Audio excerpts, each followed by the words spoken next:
How to block someone on Bumble. Hello everyone, this is Reshma and welcome back to How to Guide YouTube channel. In today's tutorial video, I am going to guide you how to block someone on Bumble. Before getting started, please make sure you have a stable internet connection. First, you need to go to your Bumble application.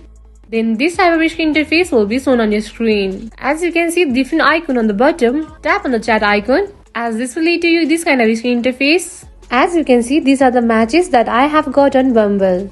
If you don't found your match is compatible anymore or any other reasons, you can simply block them. To do so, tap on the conversation with that person, then tap on the three vertical dot on the top right corner as this will give you different option. From there you have to tap on block and report, then choose a reason to block this person. Here I have chose I am just not interested. Again tap on block. And remember, after blocking this person, you both won't be able to see each other's profile on Bumble. And that is how you can easily block someone on Bumble.